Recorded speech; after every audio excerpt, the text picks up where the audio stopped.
Hey guys, and welcome back to another YouTube video. In this video, we'll be going through the Carlton versus Geelong game, in which Geelong were held to their lowest score of all time. Carlton just absolutely dominated, and of course, the player that I picked on my utility bench in round one, switched her out in round two, is absolutely lighting it up, and looks like that player, like Nanscorn was last year, that just goes crazy and absolutely dominates. So anyway, let's just jump into this video here. Goering here, 116, that just sucked. She got off to an absolute flyer here. Actually, no, she didn't. It was 18 at quarter time, and then by about the 10 minutes or 12 minutes to go in the second quarter, she was on 50 already. She scored 34 points in like 5 minutes. She got off and just started, and then from there on in, I sort of knew that this game was going to happen this way. So yeah, she absolutely dominated. It sucks that not many have her anymore. If I just go here quickly to Gurin here, only 5% have her, so it's not the worst. But yeah, she is going to jump up here after a 116. Has an 18 break even. She's going to go up close enough to 300k, give or take. So she'll be like 850k next week, pretty much.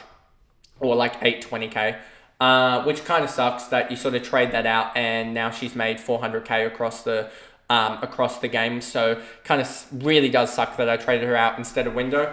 If I had just held strong with her because of her role, yeah, I would have definitely dominated. I would have had her on field this week, and yeah, she would have definitely been massive.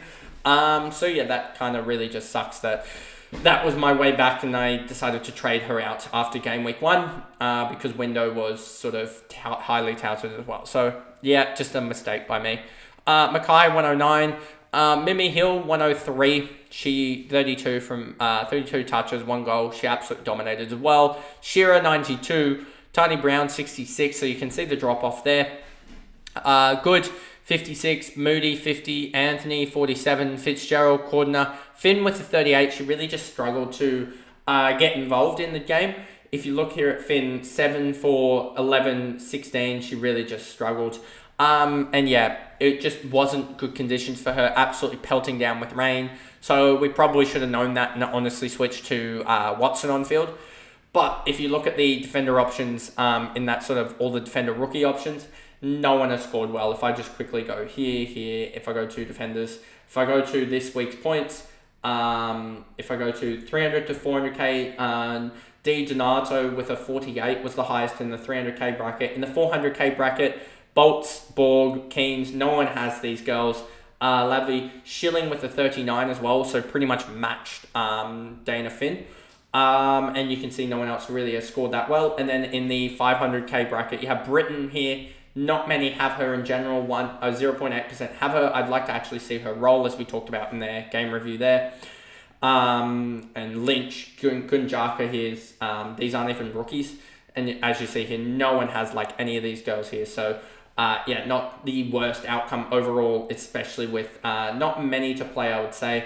Looking at this, you've got Kemp and Morecambe still to play, but they might only go 50, which isn't that many points burned.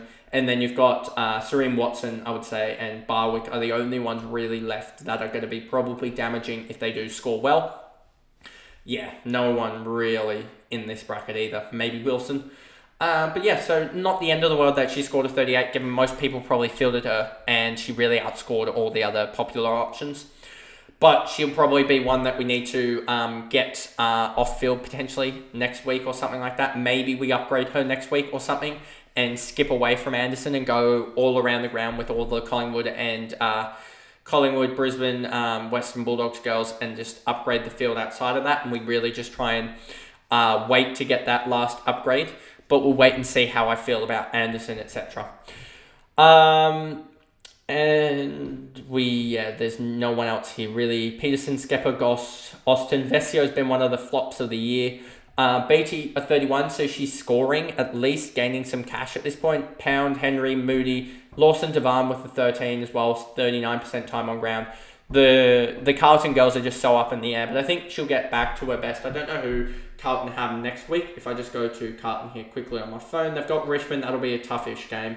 Then they've got the Kangaroos and Port in the double. That'll be tough. But anyway, moving on. Morrison with a 96. She dominated the game. With Prespakis out, then there is more points to be shared there amongst the girls there. 96 from her, pretty decent. Bowen, 93. Yeah, she's pretty good, but she's just not. All midfielders pretty much down to the top three here. So they're just not scoring enough to be fancy relevant. Then you have Webster here, 80. 23 touches, 5 tackles, I should say.